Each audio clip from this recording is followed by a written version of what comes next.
Hello guys, কেমন আছো সবাই? আশা করি সবাই খুব ভালো আছো। র্যান্ডম ভিডিও চ্যানেলের নতুন আরেকটা ভিডিওতে তোমাদের সবাইকে স্বাগতম। তো আজকে আমরা যে ভিডিওটা এক্সপ্লেন করব তোমাদের জন্য, এটা খুবই লেটেস্ট একটা জাপানিজ ড্রামা, কোরিয়ান ড্রামা নয় কিন্তু 8 পর্বের একটা জাপানিজ ড্রামা। এই 8 পর্বের ড্রামাটিকে আমরা একেবারে খুবই সংক্ষেপে তোমাদের সামনে এক্সপ্লেন করব। অ্যাকচুয়ালি আমরা একটা সেপারেট চ্যানেল রাখতে চেয়েছিলাম কে ড্রামার জন্য, বাট আনফরচুনেটলি আমার শরীরে অত বেশি এনার্জি নেই যে আমি আরো বেশি কাজ করতে পারবো। তো এর জন্য ওই চ্যানেলের যে কন্টেন্টটা ছিল সেটা আমরা এই চ্যানেলে চালিয়ে দিচ্ছি। এর আগে আমরা 12 পর্বের একটা ড্রামা এই র্যান্ডম ভিডিও চ্যানেলে আপলোড করেছি, ওটাও মূলত আমাদের ওই কে ড্রামা চ্যানেলের জন্য তৈরি করা হয়েছিল। বাট এখন আমার যত সম্ভব কাজ কম করা যায়, আমি চেষ্টা করি কাজ যত কম করে শরীর বাঁচানো যায়। আগের মতো এনার্জি নেই, মানে একদিন পর পর ভিডিও দিই সবগুলো চ্যানেলে, যাতে আমার লাইফে ব্যালেন্স থাকে আর কি। তো যাই হোক, বুঝতেই পারছো 8টা এপিসোড একটা ভিডিওতে বোঝানো অনেক বেশি টাফ হবে, সেটা আমার জন্য, তো আবার তোমাদের জন্য বোঝা একটু টাফ হবে। আর তাছাড়া জাপানিজ কোরিয়ার যে তোমার ড্রামা বা সিনেমাগুলো থাকে, এখানে মেন সমস্যা হলো সবার একই রকম চেহারা, তার নাম মনে রাখা, ক্যারেক্টার মনে রাখা বিশাল ডিফিকাল্ট হয়ে যায়। তো যাই হোক, এটার কাহিনীটা কিন্তু খুব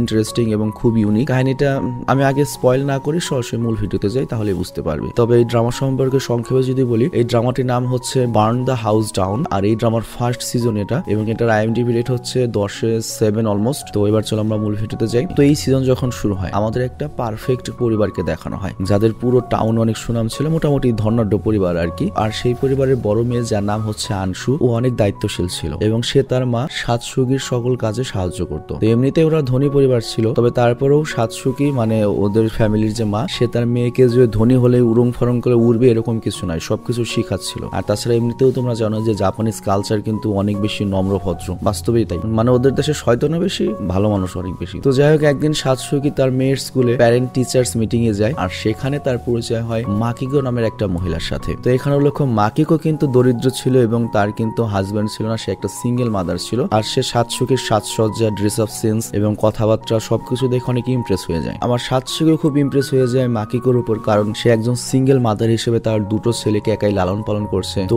দুজনের প্রতি ইমপ্রেস হয় এবং তারা দুজনেই বন্ধুত্ব করে নেয় এবং কিছুদিনের মধ্যেই তারা খুব ক্লোজ হয়ে আসে। আর শুধুমাত্র যে তারা ক্লোজ হয় এরকম কিন্তু নয়, আমরা দেখতে পাই মাকিকো যে সাতসুকির খালি বিহেভিয়ার কপি করতো তা কিন্তু নয়, সেটা পোশাক আশাক এবং হেয়ার স্টাইলও কপি করার সুযোগ ছাড়তো না। মানে তাকে দেখে যেন মনে হচ্ছে সে নিজেই সাতসুকি হতে চায়, এবং সে প্রায় করতে গিয়ে তার দুই ছেলেকে নিয়ে সাতসুকিদের বাড়িতে আসতো। তবে আস্তে আস্তে সাতসুকির বড় মেয়ে আনসু বুঝতে পারে যে মাকিকো যেদিনই তার দুই ছেলে নিয়ে তাদের বাড়িতে আসে, সেদিন ওর মায়ের কোনো না কোনো জিনিস গায়েব হয়ে যায়, এবং সে বুঝতে পারে এর পেছনে অবশ্যই মাকিকোর হাত রয়েছে। তো এইভাবে মোটামুটি কয়েক মাস যায়, আর তারপর ওদের বাড়িতে আগুন লেগে যায়। আর আগুন লাগার কারণ হিসেবে সাতসুকির যেটা মনে হয়, সে হয়তো ভুলে চুলা বন্ধ করেনি, এর জন্য তার বাড়িটা পুড়ে গিয়েছে। তো তার স্বামী যখন আসে, সে তার স্বামী এবং বাচ্চাদের সামনে অনেক লজ্জিত হয় এবং ক্ষমা চায়। তবে তার স্বামী ছিল আসলে কেমন আমি বলবো, সে টাকা পয়সা কামাতো অনেক, কিন্তু পরিবারের প্রতি অত খেয়াল দিত না, অত বেশি কেয়ারফুল ছিল না। তো সাতসুকির স্বামীর এতটুকু তার প্রতি দয়া হয় না, সোজা ডিভোর্স দিয়ে দুই মেয়েকে ছেড়ে একা চলে যায়। কিন্তু কিছুদিন পরেই জানা যায় সাতসুকির স্বামী আরেকটা বিয়ে করেছে, এবং তার নতুন স্ত্রী দেখে আমরা পুরো সবাই শকড হয়ে যাই। সেটা সাতসুকির সেই বন্ধু মাকিকোই ছিল।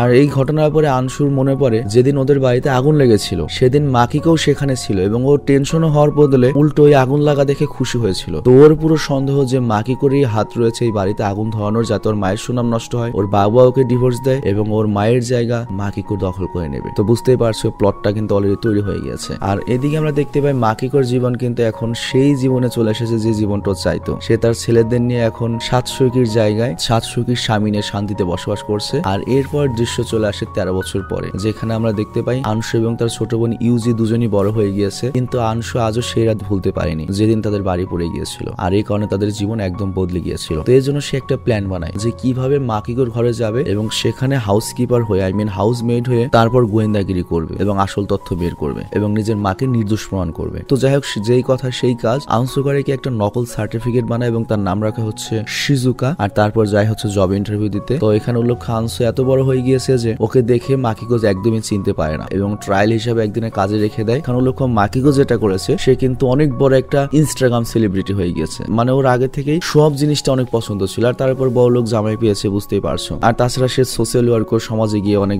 বড় বড় কথা বলে, মানে ঘর সামলানোর একদমই সময় নেই। এই জন্য সে আনসুকে তাড়াতাড়ি ঘর পরিষ্কার করতে বলে, কারণ সে বাইরের দুনিয়াকে এটা বোঝায় যে আমি এত কিছু করার পর নিজের ঘরটাই নিজেই সামলাই, মানে সে খালি সবার সামনে ভালো থাকবে, তার খালি সবাই সুনাম করবে। জিনিসটা কিন্তু অনেক মেয়েদের সাথে মিলে আর কি। এবং সে আনসুকে অর্ডার দেয়, এই বাড়িতে তুমি এমন ভাবে থাকবে যেন মনে হয় তুমি এক্সিস্টই করো না, মানে কেউ যেন না জানতে পারে তুমি আমার বাড়িতে কাজ করছো। আর তুমি কখনো গেস্টদের সামনে আসতে পারবে না, যদি কলিং বেল বাজে তুমি গেট খুলতে যাবে না। আর সবচেয়ে বড় কথা হচ্ছে, যদি কোনো কিছু গায়েব হয় তাহলে কিন্তু তোমার ভালো হবে না, আর ওপরের তালায় তো ভুলেও যাবে না। আর তোমার কাজ যদি ভালো লাগে থাকে তাহলে আমি তোমাকে পার্মানেন্ট কাজে রেখে দেবো। তো মাকিকে এই কথা বলে চলে যাওয়ার পরে আনসু তার কাজে লেগে পড়ে এবং খুব কম সময়ের মধ্যে সারা বাড়ি চকচক করে ফেলে, কারণ সে মাকিকোকে কোনো ভুল ধরার সুযোগ দিতে চায় না যতক্ষণ না সে এখানে পার্মানেন্ট জব পাচ্ছে। এবং তার লক্ষ্য একটাই, এখানে থেকে 13 বছর আগের যে ঘটনাটা ঘটেছে সেটার জন্য তার মাকে সে নিরপরাধ প্রমাণ করবে। তো যাই হোক, তখনই সে হঠাৎ করে সোফার নিচে একটা ক্লিপ পায় যেটা অনেক বছর আগের, আর তখনই তার মায়ের ক্লিপের কথা মনে পড়ে। তো আনসু করে কি সেটা নিজের কাছে রেখে দেয়, কিন্তু তখনই আনসু ওপরের তলায় কারো উপস্থিতি অনুভব করে। দেখে মনে হচ্ছে তার প্রত্যেকটা মুভমেন্টের উপর কেউ নজর রাখছে। তো এরপর রাতে যখন মাকিকো ঘরে আসে তখন আনসুর কাজ দেখে খুবই খুশি হয়ে যায়, ইমপ্রেসড হয়ে যায় এবং ওকে পার্মানেন্টলি কাজের জন্য রেখে দেয়। এবং আনসু চুপচাপ কোনো কথা না বলে মাকিকোর কোনো সন্দেহ ছাড়াই মাকিকোর জীবনে ঢুকে পড়ে এবং ওর উদ্দেশ্য একটাই,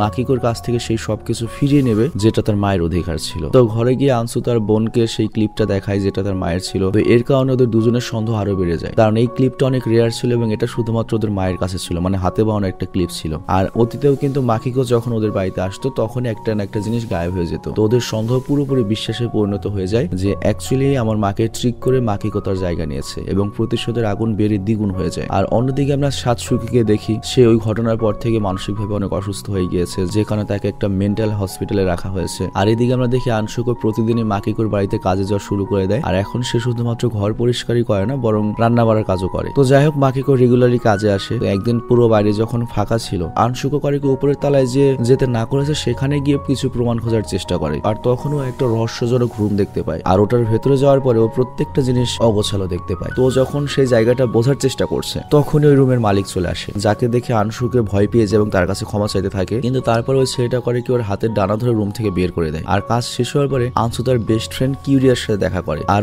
ওই মূলত মাকিকোর বিরুদ্ধে প্রমাণ জোগাড় করার জন্য ওকে সাহায্য করছে, এমনকি নতুন সার্টিফিকেট এবং শিজুকা নামটা ওই দিয়েছে। আর এরপর আনসু করে ওই ছেলের ব্যাপারে বলে যার সাথে আজকে ঘরে দেখা হয়েছিল। তো অ্যাকচুয়ালি যে ছেলেটার সাথে আনসুর দেখা হয়েছিল তার নাম মূলত শিনজি, আর সে মাকিকোর বড় ছেলে। তো পরের দিন কাজে গিয়ে আনসু করে কি শিনজির জন্য ভালো করে খাবার বানিয়ে যায়, যাতে মাকিকাকে মানে ওর মাকে আনসুর ব্যাপারে কোনো অভিযোগ না করে যে দ্বিতীয় তলায় উঠেছিল। কিন্তু শিনজি দরজায় খোলে না। এরপর আনসু করে কি মন খারাপ করে খাবার সেখানেই রেখে নিচে চলে আসে, কিন্তু একটু পরেই দেখতে পায় শিনজি দরজা খুলে খাবারটা নিয়ে নেয় এবং আনসু খুব খুশি হয়। তো এইভাবে প্রতিদিন খাবার নিয়ে যেতে থাকে। তো আস্তে আস্তে আনসুর সাথে কথা বলার অনেক চেষ্টা করে, কিন্তু শিনজি কোনো রেসপন্স দেয় না। তো এই জন্য বাইরে দাঁড়িয়ে আনসু করে কি আনমনে নিজে নিজে কথা বলতে থাকে এবং তারার সাথে কথা বলে যে তার অনেক পছন্দ। তো তখনই শিনজি ওই তারার কথা শুনে রেসপন্স দেয় যে তারও তারা পছন্দ। তো এই কথা শুনে আনসু বুঝতে পারে আর এটা তো ভুল হচ্ছে, এটা তো শিনজি নয়, ওর নাম তো কেচি, ও তো ছোট ভাই, মানে শিনজির ছোট ভাই। কারণ ছোটবেলাতে ও যখন আমাদের বাড়ি যেত ও আমার সাথে থাকতো এবং আমার সাথে তারা দেখতো। তো ও তো ছোটবেলাতে অনেক বেশি চঞ্চল ছিল। হঠাৎ করে ওর কি হয়েছে যে সারা দিন রাত ঘরের মধ্যে থাকে, নিজেকে রুমের মধ্যে বন্দী করে রাখে। আর যতদূর আমার মনে আছে ও তো খুবই সৎ এবং ব্রাইট একটা স্টুডেন্ট ছিল। হঠাৎ করে ওর জীবনে কি হলো? আর এরপর আনসু বাড়িতে এসে সেই কম্পাসটা দেখতে থাকে যেটা ছোটবেলাতে কেচি ওকে দিয়েছিল। কেচি কিন্তু ওই কেচি না, নাম আর কি ওই ছেলেটার। আর এরপর আনসু ওই চিন্তায় হারিয়ে যায় যে ওই ছেলেটার জীবনে কি এমন ঘটনা ঘটেছে যার জন্য এত বদলে গিয়েছে। তো পরের দৃশ্যে আমরা দেখতে পাই ইনভেস্টিগেশন করতে করতে দুই বোন মাকিকোর ছবিতে সেই স্যুটটার ছবি দেখে যেটা একসময় তার মায়ের ছিল। তো আনসুর তখন অতীত মনে পড়ে যায় যে ওদের ঘরের যে আগুন ধরেছিল তখন সিসি ক্যামেরার ফুটেজ দেখে তার বাবা দেখেছিল যে কেউ আগুন লাগার কিছুক্ষণ আগে বাড়ি থেকে বের হয়েছে এবং সেম এই সোয়েটারটা তার মায়ের ছিল, তবে চেহারা পরিষ্কার হয়ে দেখা যাচ্ছিল না। আর এই কারণেই ওর বাবা ডাইরেক্ট ওর মাকেই সন্দেহ করেছিল। কিন্তু তখন আনসুর মনে পড়ে আমার মা তো সেদিন ওই সোয়েটারটা পরেইনি, তো এর মানে হচ্ছে মাকিকোই আমার মায়ের ওই সোয়েটারটা পরে তারপর আগুন ধরিয়ে দিয়েছিল। তো এর মানে হচ্ছে ওই সোয়েটারটা অবশ্যই মাকিকোর কাছে থাকতে পারে। আমার যে কোনো মূল্যে মাকিকোর ঘরে যেতে হবে এবং ওই সোয়েটারটা উদ্ধার করতে হবে। আর এরপর আমরা দেখি আনসুকে এত কষ্ট করতে দেখে, মানে তার বোন যে সত্যিটা খুঁজে বের করতে যাচ্ছে এটা দেখে ছোট বোন ইউজিও পেছনে পড়ে থাকে না যে আমিও কিছু করব, এবং ও করে কি মাকিকোর যে বড় ছেলে রয়েছে শিনজির সাথে সাক্ষাৎ করে এবং ইচ্ছে করে কি সম্পর্ক বানিয়ে নাম্বার এক্সচেঞ্জও করে ফেলে। আর এখানে আমাদের নায়িকার ছোট বোন ইউজি বুঝতে পারে যে ওর সৎ ভাই আর কি শিনজি ওকে খুব পছন্দ করা শুরু করেছে। আর এখানে ইউজিও তো এটাই চায় যাতে শিনজিকে ইউজ করতে পারে, সত্য কথা বের করতে পারে। আর এরপর দৃশ্য মাকিকোর দিকে পরিবর্তন হয় এবং সোসাইটিতে তার অবস্থান খুব ভালো এবং সে অনেক সফল একটা মানুষ এবং সবাই তাকে বলে যে সে শুধুমাত্র সোশ্যাল ওয়ার্ক করে, তাতে কিন্তু নয়, সোশ্যাল মিডিয়া চালায়, সোশ্যাল ওয়ার্ক করে, প্লাস সংসারও চালায় খুব ভালো মতো। তো তিনি একজন সুপার মহিলা, কিন্তু দুনিয়ার কেউ জানেও না যে এর পেছনে আনসুর কত বড় হাত রয়েছে। আবার তাছাড়া মাকিকো কিন্তু আবার আনসুর উপর অনেক বেশি ইমপ্রেস ছিল। তার না আনসু শুধুমাত্র যে সংসার ভালো মতো রেখেছে তা কিন্তু নয়, এর সাথে ওর মান সম্মানটাও বাঁচিয়ে রেখেছে, কারণ আনসু কখনো ক্রেডিট চায় না। মানে খুব অল্প সময় আনসু করে কি মাকিকোর পুরো মন জিততে সফল হয়ে যায়। আর এই কারণে মাকিকো ওকে অফিসিয়ালি পারমিশন দিয়ে দেয় যে তুমি এখন উপরের তলাও পরিষ্কার করতে পারবে, উপরের তলাও যেতে পারবে। এই সুযোগ পাওয়ার পরে আনসু করে কি মাকিকোর যে তোমার এই কাপড় চোপড়ের রুম রয়েছে সেখানে যায় এবং কিছুক্ষণ খোঁজার পরেই সেই সোয়েটারটা পেয়ে যায় এবং এটা দেখে আনসু মারাত্মকভাবে ভেঙে পড়ে এবং ও পরিষ্কার বুঝতে পারে যে ওর মা নির্দোষ ছিল। তো এ কারণে আনসুর রাগে আর দুঃখের কারণে সেখানে বসে কান্না করতে থাকে। আর এখানে লক্ষ্য 13 বছর আগে ওদের যে সিসি ক্যামেরার মেমোরি কার্ড ছিল সেটা ওর বাবার যে হসপিটাল সেই হসপিটালের রেকর্ড রুমে ওর রেখে এসেছিল যাতে ওটা সারাজীবন নিরাপদে থাকে। তো এখন যেটা করতে হবে মেমোরি কার্ডটা আবার উদ্ধার করতে হবে, কারণ এই সোয়েটারের দৃশ্য তো মেমোরি কার্ডে রয়েছে। কিন্তু ওর বাবার রেকর্ড রুমে ঢুকতে তো কি কার্ডের প্রয়োজন পড়বে যেটা শুধুমাত্র স্টাফ মেম্বারদের কাছে আছে। তো তখন আনসুর কাছে মনে হয় হয়তো আমার বাবার কার্ড এখানে থাকতে পারে কিংবা মাকি করে কোনো কার্ড থাকতে পারে। তো ওই জন্য ও কার্ড খোলার চেষ্টা করে। তো আনসু যখন মনোযোগ দিয়ে কার্ড খুঁজতে ব্যস্ত ছিল তখন সেখানে কেচে চলে আসে এবং অ্যাকচুয়ালি কেচে অনেকদিন ধরে আনসুর এই অদ্ভুত রহস্যগুলো নোটিস করছিল এবং এরপর কেচে রিভিল করে দেয় যে তোমার উপর আমি অনেকদিন ধরে নজর রাখছিলাম এবং এই কারণে ঘরে আমি ক্যামেরা লাগিয়ে দিয়েছি। এবং এরপর সে ফুটেজে মাকিকোর কভারডালা ফুটেজ দেখায় এবং বলে তুমি অনেক বড় একটা অন্যায় করছো এবং আমি যতদূর রিসার্চ করেছি তুমি শিজুকা নাও, তুমি আমার মায়ের বান্ধবীর মেয়ে আনসু, বলো কথাটা কি সত্য? তো সত্যটা সামনে চলে এসেছে। এটা দেখে আনসু একেবারে ভেঙে পড়ে, ও আর মিথ্যা বলতে পারে না। তো এখানে ডাইরেক্ট আনসু বলেই দেয় যে আমি আমার মায়ের কিছু জিনিস খুঁজতে এসেছি, কারণ আমার মায়ের স্মৃতি হারিয়ে গিয়েছে। ডক্টর বলেছে অতীতের যদি কোনো জিনিস তাকে দেখানো হয় তার হয়তো সবকিছু মনে পড়তে পারে। কিন্তু কেচে এই কথা বিশ্বাস করে না আর কেচে বলতে থাকে তুমি আমার মায়ের উপর প্রতিশোধ নিতে এসেছো তাই না, আমি বুঝতে পেরেছি। তো এই কথা বলে কেচে চলে যায় আর বেচারে আনসু তার প্ল্যান নষ্ট হয়ে যাচ্ছে এই দুঃখ মনে করো পালন করে কান্না করতে থাকে। তো পরের দিন সকালে আনসু তো ভয়ে ভয়ে কাজে আসে এবং ও মোটামুটি শিওর যে মাকিকো সব জেনে গিয়েছে, তো আজকে তো আমার খবর রয়েছে। কিন্তু অ্যাকচুয়ালি মাকিকো তো কিছু বলেই না, উল্টো ওর প্রশংসা করে, আনসুর প্রশংসা করে। তো আনসু তো অবাক হয়ে যায় এবং বুঝতে পারে যে তার মানে কেচি ওর মায়ের কাছে সত্য কথাটা বলেনি। আর তখন আনসুর কেচির অতীতের কথা মনে পড়ে। অ্যাকচুয়ালি কেচি সবসময় মন থেকে পরিষ্কার একটা ছেলে ছিল, ও সবসময় ভালো একটা ছেলে ছিল। তো তখন আর মনে হয় হয়তো এই কেচি আমাকে সাহায্য করতে পারে। তো এরপর দৃশ্য ইউজির দিকে পরিবর্তন হয় আর সে সিএনজির সাহায্যে হসপিটালে ঢুকে ফুটেজ বের করার চেষ্টা লেগে যায়, ওই মেমোরি কার্ড বের করার। এবং সে সবার চোখ এড়িয়ে রেকর্ড রুমে গিয়ে আনসুর দেওয়া ইনস্ট্রাকশন ফলো করে ফাইনালি সেই ফুটেজের মেমোরি কার্ড পর্যন্ত পৌঁছে যায়। আর তারপর দুই বোন মিলে কিরিয়ার সাথে মিলে ওই ফুটেজ আর মাকিকার ঘরে পাওয়া স্যুটটার কম্পেয়ার করে এবং তারা বুঝতে পারে যে এই দুটো স্যুট বা এই সোয়েটার সেম এবং তার মা নয় বরং মাকিকোই আগুন লাগিয়েছে। মানে সেম এই একটা ব্যাপার কয়বার ওরা প্রমাণ করলো কি বলবো। তবে সমস্যা হচ্ছে একটা এখানে কারো চেহারা দেখা যাচ্ছিল না, তো এটা একটা বিগ প্রবলেম। এই জন্য ওদের আরো শক্ত প্রমাণ লাগবে। তো যাই হোক পরের দিন যখন আনসু আর মাকিকোর ঘরে যায় তখন কেচি এমন কিছু কথা বলে যেটা আমরা পুরো অবাক হয়ে যাই। অ্যাকচুয়ালি কেচির এই লাইফটা এইভাবে কেন হয়েছে জানো? কেচি আজও মেনে নিতে পারছে না যে ওর মা ওদের পজিশনের জন্য বা নিজের পজিশন করার জন্য দুইটা মেয়ে এবং তার মায়ের জীবন বরবাদ করেছে। গত 13 বছর ধরে ও নিজেই যন্ত্রণাটায় ভুগছে। আর তাছাড়া ওর মা সবার সামনে ভালো থাকতে গিয়ে ওদের জীবনটাও বরবাদ করে ফেলেছে। ওর পুরনো লাইফস্টাইল, পুরনো কলেজ, আর তারপর কেচি যখন কলেজ থেকে ইউনিভার্সিটিতে উঠতে যায় তখন ও নিজে অ্যাডমিশন দিয়ে নিজের ক্ষমতায় চান্স পেয়েছিল। কিন্তু ওর মা করেছিল কি আগেই মাতব্বরি করে ঘুষ দিয়ে ওর অ্যাডমিশন ফিক্সড করে রেখেছিল। তো এই কথাটা পরে জানাজানি হয়ে যায় যার কারণে ওর ক্লাসমেট রোকেনে নানা বাজে কথা বলা শুরু করে। তো কেচির তখন রাগ হয় যে আমার মায়ের নিজের ছেলের ওপর যোগ্যতার উপর বিশ্বাস নেই। তো মূলত এইসব বিভিন্ন কারণে কেচি মারাত্মকভাবে ভেঙে পড়ে, ও সবকিছু ছেড়ে দেয় এবং শুধুমাত্র ঘরে থাকতে শুরু করে। কারণ বাইরে বেরোলেই মানুষ নানান ধরনের কথা বলে যে তোর মা দখল করে নিয়েছে বাড়ি, তোর মামুকের বাবা দখল করেছে, এটা করো ওইটা করে। তো ব্যাপারটা হয়তো তুমি বুঝতে পারছো। তো যাই হোক এখানে কেচি যেটা বলে সে আনসুকে সহায়তা করবে ওর মায়ের বিরুদ্ধে ইনভেস্টিগেশন করতে। তো সেই হিসেবে ওর মায়ের যে পুরনো ল্যাপটপ ছিল সেটার সকল ব্রাউজিং হিস্ট্রি ছিল। তো কেচি বলে এখানে হয়তো অনেক প্রশ্নের উত্তর পাওয়া যাবে। আর কেচি আরো বলা শুরু করে যে আমার মা যখন তোমাদের বাড়ি থেকে ছোটবেলায় আসতো তখন তোমাদের লাইফস্টাইল দেখে অনেক জেলাস হতো। সে সবসময় চেত তোমাদের পরিবারের কাছে যেটা রয়েছে সেটা ওনার কাছে থাকুক। আর এ কারণে সে যেটা করতো ওই বাড়ি থেকে যেটাই দেখে আসতো এখানে একটা ওয়েবসাইটে ওনার ইনস্টাগ্রামে সেই ফিলিংসটা শেয়ার করা শুরু করতো। তো আমারও পুরো সন্দেহ যে তোমাদের ঘরে আগুন লাগানোর পেছনের কাহিনী হয়তো আমার মাই হবে। এরপর কেচি রিসার্চ শুরু করে দেয়। আর এরপর দৃশ্য ইউজির উপর পরিবর্তন হয় যে নিজের বাবার সাথে দেখা করে এবং তাকে সব সত্য কথা বলে এবং ওই সোয়েটারও দেখায় ওই ভিডিও ফুটেজের এবং বলে যে আপনি মাকিকোর রুমে গিয়ে মানে ওর সৎমায়ের রুমে গিয়ে আপনি চেক করে দেখবেন ওই সোয়েটারটা কই আছে, তাহলে সত্যিটা সামনে চলে আসবে। কিন্তু ওর বাবা ওকে তেমন কোনো রেসপন্স দেয় না, উল্টো পরের দিন দেখা করার জন্য বলে চলে যায়। কিন্তু পরের দিন যখন দেখা করতে আসে তখন তাকে বলে আমি এরকম কোনো সোয়েটার ওর ঘরে খুঁজে পাইনি। কিন্তু তখন উল্টো মাকিকো চলে আসে এবং ওদের দুজনের কথা শুনে ফেলে এবং উল্টো ইউজিকে গালাগালি করে যে আমাদের পরিবারের শান্তি নষ্ট করতে তুমি এসেছো না। তো এখানে ওর বড় বোন নিয়েও কথা ওঠে। কিন্তু এখানে ইউজের বড় বোনের মনে করো যে আইডেন্টি বাঁচাতে বলে দেয় যে ও কোথায় গিয়েছে আমরা কেউ যাই না, অন্য কোথাও কাজ করা শুরু করেছে হয়তো। আর তারপর ওখান থেকে চলে আসে। আর এদিকে দুই বোন ভাবতে শুরু করে যে মাকিকো কিভাবে জানতে পারলো যে তুই বাবার সাথে দেখা করেছিলি। তো পরের দিনের দৃশ্যে আমরা জানতে পারি যে মাকিকো মূলত আনসুর বাবার পেছনে একজন নার্সকে নজর রাখার জন্য লাগিয়ে দিয়েছিল এবং সেই মূলত সব ধরনের খবর দিচ্ছিল। আর পরের দৃশ্যে আমরা দেখতে পাই ইউজি তার বোনের সাথে দেখা করে আর খুব কান্না করে, কারণ তাদের কিছুটা অসতর্কতার কারণে মাকিকোর বিরুদ্ধে যে বড় একটা প্রমাণ ছিল ওই সোয়েটার সেটা গায়েব হয়ে গেল। মাকিকো মানে ওই সোয়েটারটা গায়েব করে দিয়েছে, হয়তো মাকিকো পুড়িয়ে ধ্বংসই করে ফেলেছে। কিন্তু আনসু তখন ওকে সান্ত্বনা দেয়, দেখ এটা একটা পজিটিভ সাইনও যে আমরা সঠিক ডিরেকশনে এগোচ্ছি, তার মানে আমরা খুব শীঘ্রই সেই লক্ষ্যে পৌঁছে যাবো। তো এই কথা ভাবতে ভাবতে আনসু একটা রিস্কি স্টেপ নিয়ে রাতে তার বাবার সাথে দেখা করতে যায় আর তার সামনে সত্যটা জানায়। তো প্রথমে যখন ওর বাবার সামনে ওর নিজের পরিচয় দেয়, ওর বাবা তো অবাক হয়ে যায় যে সে তার নিজের মেয়েকে চিনতে পারেনি, যে মেয়ে তার ঘরে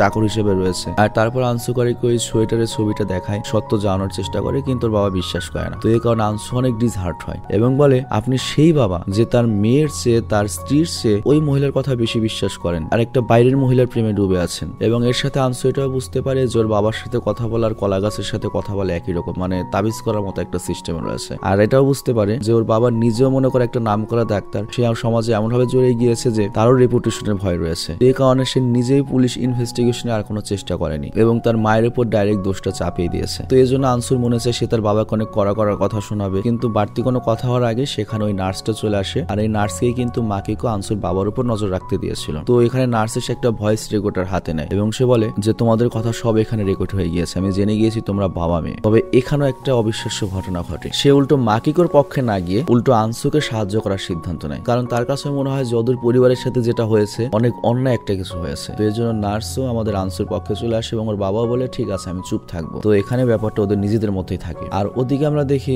মাকিকো তো প্রমাণ নষ্ট করায় শান্তিতে ঘুমিয়েছিল, আবার এদিকে আনসুর বাবা আনসুর জন্য যে হেল্পটা করে সে আনসুকে শুধুমাত্র ঘরের মনে করো যে হাউস মেড হওয়া বাদ দিয়েও মাকিকোর পার্সোনাল ম্যানেজার হওয়ারও পরামর্শ দেয়, যাতে সে 24 ঘন্টা মাকিকোর সাথে থাকতে পারে। তো সেই হিসাবে 24 ঘন্টা একসাথে থাকতে শুরু করে। আবার ওইদিকে নার্সও করে কি কিছুদিন পর পর তার স্বামীর বিভিন্ন রিপোর্ট এনে দিতে থাকে, যাতে মাকিকোর প্ল্যানে কোনো সন্দেহ না হয় আর আনসু আরামে ইনভেস্টিগেশন করতে পারে। তো তারপর একদিন মাকিকোর কাছে কোনো একটা আননোন নাম্বার থেকে একটা মেসেজ আসে, যেখানে মিউজিরা নামের কোন একটা মহিলা তাকে ব্ল্যাকমেল করছে আর লিখেছে তোমার রহস্য আমি জানি, আগে থেকেই জানি। আর সে ওই মেসেজের মধ্যে একটা লিঙ্কও দিয়েছিল। তো ওই লিঙ্ক খোলার পরে মাকিকো তো পুরো ভয় পেয়ে যায়। অ্যাকচুয়ালি ওই মহিলা মাকিকো আর সাতসঙ্গীর মধ্যে হওয়া 13 বছর আগের সকল ঘটনার উপর পোস্টিং করে আসছিল, কিন্তু ওটা কখনো ভাইরাল হয়নি। মনে করো অনেক ফেসবুক পেজ থাকে না বা অনেক আইডি থাকে না, অনেক কিছু পোস্ট করে কিন্তু ভাইরাল হয় না, সেরকম একটা ব্যাপার। তো এটা দেখে মাকিকো মারাত্মক ভাবে প্যানিক করা শুরু করে। তো এখানে আমরা জানতে পারি এটা মূলত মাকিকোর সাথে 13 বছর আগে পিয়ানো ক্লাসেস ছিল এবং ওদিন থেকেই পোস্টিং করা শুরু হয়েছিল। তো অ্যাকচুয়ালি আমি ব্যাপারটা বুঝে বলি কি পোস্টিং করতো।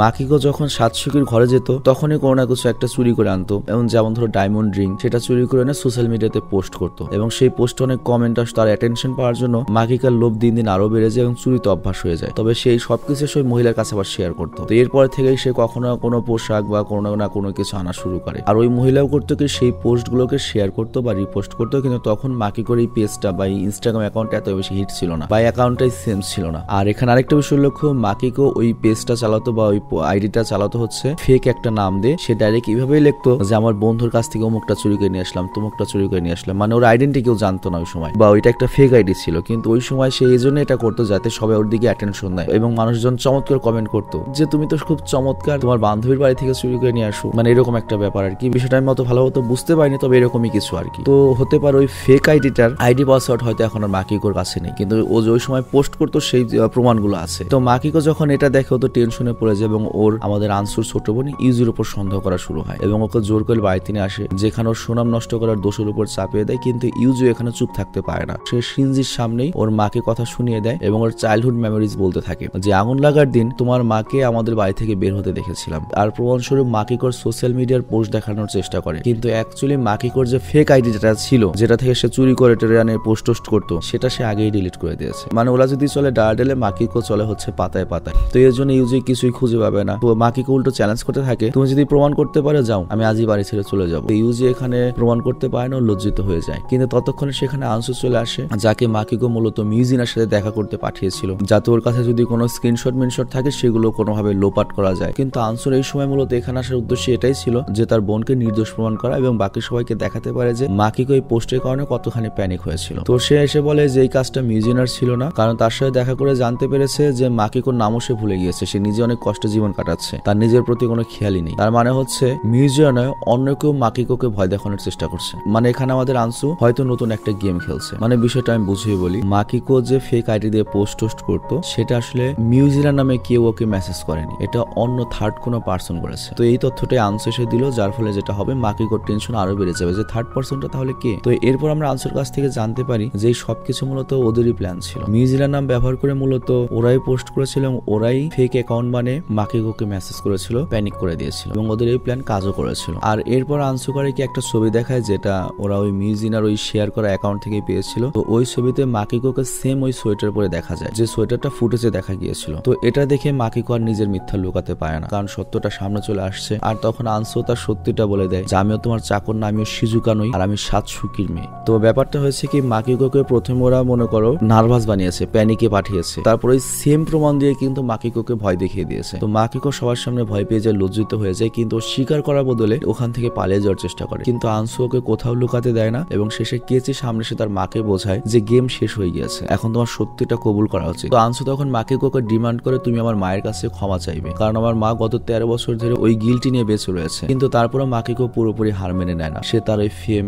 এত ভালো বাড়ি, এত ভালো পজিশন ছাড়তে চায় না, এবং সে উল্টো আনসুর বাবাকে হুমকি দেয় যদি আমাকে ডিভোর্স দাও তোমার কেরিয়ারও আমি শেষ করে দেবো। আর তারপর মিডিয়ার সামনে এসে এমন একটা অ্যাক্ট করে যেন কিছুই হয়নি, উল্টো তার সুখী পরিবার নষ্ট করার জন্য কেউ পেছনে লেগেছে। তো এটা দূর থেকে দাঁড়িয়ে আনসু আর ইউজি দেখছিল। তো এগুলো দেখে আনসুর অনেক রাগ হয় যে ও ভুল স্বীকার না করে উল্টো ভালো মানুষই দেখাচ্ছে। সিরিয়াসলি কিছু কিছু মানুষ কিন্তু সমাজে আসলে এরকম রয়েছে, তাদের বুক পিট বলে কিছু থাকে না। আর এই মহিলাকে দেখে মানে মাকিকোকে দেখে আমার সত্যি অনেক রাগ হচ্ছে। তো যাই হোক, ক্রিসমাস চলে যাওয়ার সাথে সাথেই মাকিকো তার বাড়ি পৌঁছে যায়, আর সে জানতে পারে যে সোশ্যাল মিডিয়াতে মাকিকোর ঘরের এলোমেলো কাপড় চোপড়ের পিকচার অনেক বেশি ভাইরাল হয়েছে। মানে মাকিকো যে দাবি করে সে একজন আইডিয়াল মহিলা, কিন্তু অ্যাকচুয়ালি সে নয়। আর ওই পিকচারে তার স্বামীর জন্মদিন এবং ড্রিঙ্ক করা, ঘর নোংরা করা সকল পিকচারে ছিল। তো এটা দেখে তোর মাথা ঘুরে যায়। তো মাকিকো তখন বুঝতে পারে না কি করবো। তো রেগে করে কি, ওর যে সতীন সাতসুকির সাথে দেখা করতে হসপিটালে যায়। তো আমরা যেটা জানতাম সাতসুকির কিন্তু অ্যাকচুয়ালি স্মৃতি চলে গিয়েছে বা এরকম কিছু একটা হয়েছে বা গিলটি মনে রয়েছে। তো মাকিকোর সামনে যখন ও আসে তখনও বলে তাহলে তুমি আসলে মাকিকো। তবে এখানে আমি একটা জিনিস ভুল বলেছি, সেটা হচ্ছে বুঝতে পারছো ভাই 8 পর্বের একটা এপিসোড, এত শর্টকাটে বলতে গেলে তো সমস্যা হবেই। মনে করো যে মাকিকোর যে মেন ইনস্টাগ্রাম রয়েছে, সেলিব্রিটি ইনস্টাগ্রাম, ওইটা থেকে আপলোড করা হয়েছিল এইসব ছবি। তো সাতসুকি যখন বলে যে আমি এগুলো পোস্ট করেছি, মাকিকো তো অবাক হয়ে যায় যে তুমি পাসওয়ার্ড জানলে কিভাবে। তো সাতসুকি বলে তোমার স্বামী আর আমার স্বামী তো একই, তাই না? আর আমি জানতাম যে স্বামীর জন্ম তারিখে তুমি পাসওয়ার্ড রাখবে, তো তুমি আমার সব কেড়ে নিয়েছিলে, আমিও তোমার সবকিছু কেড়ে নেব। তো যাই হোক, মিডিয়াতে মাকিকোর কিন্তু এই পুরো কীর্তি ছড়িয়ে পড়ে, আগেকার কথা, পরের কথা, সব কথা। তো এই জন্য আস্তে আস্তে মাকিকো ডিপ্রেস হতে থাকে। আর এরপর দৃশ্য কেচির দিকে পরিবর্তন হয়। তো কেচির এখানে যেটা আমরা দেখতে পাই, প্রথমত ফেসে গিয়েছে। একে তো মা হচ্ছে খারাপ, কিন্তু যাই হোক মা তো মাই। তো অনুশোচনা থেকেও হয়তো ওর মাকে ফাঁসিয়ে দিয়েছে, কিন্তু এর জন্য ওর খারাপ লাগছে। তো এই জন্য আপসেট হয়ে বাড়ির ছাদ থেকে লাফিয়ে নিজেকে হার্ট করার চেষ্টা করে। আর সেখানে আনসু গিয়ে পৌঁছে যায়। আর এই কেচির এই অবস্থার কারণ জানতে পেরে ও খুব ইমোশনাল হয়ে যায়। তো যাই হোক, এখানে এমন একটা ঘটনা ঘটে যেটার জন্য আমি মোটেও রেডি ছিলাম না, যেখানে কেচি ইমোশনাল হয়ে আনসুকে বলে আমি দুনিয়ার কোনো পরোয়া করি না, আর আমি তোমার চোখে জাস্ট কোনো দুঃখ দেখতে পাই না। তো এটা বলে সে আনসুকে জড়িয়ে ধরে। তার মানে সৎ ভাই বোন, মানে দুই দিকেই, মানে আনসু ছোট বোনের সাথে সৎ বড় ভাই, আর আনসুর সাথে সৎ ছোট ভাই। মানে এটা কি হলো ভাই? তো যাই হোক, পরের দিন সকালে আমরা দেখি যে মাকিকো ধরতে পুলিশ চলে এসেছে, কারণ তার স্বামী 13 বছর আগে তার নিজের বাড়িতে লাগা আগুনের জন্য রিপোর্ট করে তাকে জেলে পাঠানোর সিদ্ধান্ত নিয়েছে। তো পুলিশ মাকিকোকে নিয়ে যেতে চায়। আর এখানে প্রমাণ হিসেবে একজন মাত্র সাক্ষী রয়েছে, আর সাক্ষীটার নাম হিসেবে আমাদের বলা হয় হচ্ছে কেসিকে। তো কেসি যদি পরের দিন গিয়ে সাক্ষীটা দেয় তাহলে ওর মা ফেসে যাবে। তো আমরা পরের দিনই দেখতে পাবো যে কেসি অ্যাকচুয়ালি পুলিশ স্টেশনে গিয়ে সত্যটা বলবে কিনা। কিন্তু আনসু যখন মাকিকোর কাছে পৌঁছায়, সেখানে মাকিকো ডাইরেক্ট বলে হ্যাঁ আমি তোমার মায়ের জিনিস চুরি করেছি, তোমার মায়ের অবস্থান নিয়েছি, কিন্তু আমি কখনোই তোমাদের বাড়িতে আগুন লাগাইনি। আর তুমি যদি বলে থাকো তখন আমি হেসেছিলাম কেন, আমি এই জন্য হেসেছিলাম কারণ আমি তোমাদের বাড়ি থেকে যেসব জিনিস চুরি করেছিলাম আমি ভেবেছিলাম এই আগুন লাগার কারণে আমার সেই সব জিনিস সব লুকিয়ে যাবে, কেউ জানতে পারবে না আমি কি কি চুরি করেছি। তো এইগুলো বলতে গিয়ে ইমোশনাল হয়ে মাকিকো করে কি সিগারেট জ্বালানোর জন্য একটা লাইটার জ্বালায়, কিন্তু সেটা স্লিপ হয়ে টেবিলে পড়ে যায় এবং সেখানে আগুন লেগে যায়। তো এটা দেখে পেরেশান হয়ে আনসুর মাকিকো আগুন নেভানোর চেষ্টা করে, কিন্তু হঠাৎ তখন সেখানে দাঁড়ানো শিনজি করে কি তার পাস্টের পূর্বের একটা ট্রমার কারণে প্যানিকের মতো পাগলের মতো টেবিলে চড়ে আগুন নেভানোর চেষ্টা করে, মানে বড় ছেলেটা, এবং নিজেকে পুরোপুরি আহত করে ফেলে এবং ফাইনালি তাও আগুন নেভাতে সক্ষম হয়। আর এখানে সিনেমার আসল টুইস্ট আসে। তো শিনজি আজকে স্বীকার করে যে আনসুর ঘরে যে আগুন লেগেছিল তার জন্য ওর মা দায়ী নয়, বরং সেই দায়ী ছিল। অ্যাকচুয়ালি সেই রাতে ওর মা যখন সাতসুকির সোয়েটারটা চুরি করে নিয়ে এসেছিল সেটা ফিরিয়ে দেওয়ার জন্য ও আনসুদের বাড়িতে গিয়েছিল এবং কিছু অন্য খাবারের গন্ধ পেয়েছিল, ওটা শুনে আর থাকতে পায়নি। তখন তোরা গরিব ছিল, খাবার টাবার অনেক কম ছিল, তো ডিশ টেস্ট করার চক্করে ও করে কি ভুলে ভুলে আগুন ধরিয়ে দিয়েছিল। আর আগুনটা লেগেছিল হচ্ছে গ্লাভসে, আর এই গ্লাভসটা যখন কার্পেটে ফেলে দেয় সেখানে আগুন লেগে যায়। আমি কিছু বুঝতে না পারে ওই সোয়েটারে নিজেকে ঢেকে তাড়াতাড়ি সেখান থেকে পালিয়ে যায়, এবং সেই আগুন যে এত দ্রুত এতখানি ছড়াবে আমার আইডিয়াও ছিল না। তো এটা শুনে আনসুর অনেক রাগ হয়, কিন্তু তারপরও আর তো কিছু করার নেই। তবে সেই সবকিছুর জন্য সাতসুকির কাছে মানে আনসুর মায়ের কাছে ক্ষমা চাইতে বলে। তো পরের দৃশ্যে আমরা তাকে হসপিটালে সাতসুকির কাছে দেখি। তো এখানে সাতসুকি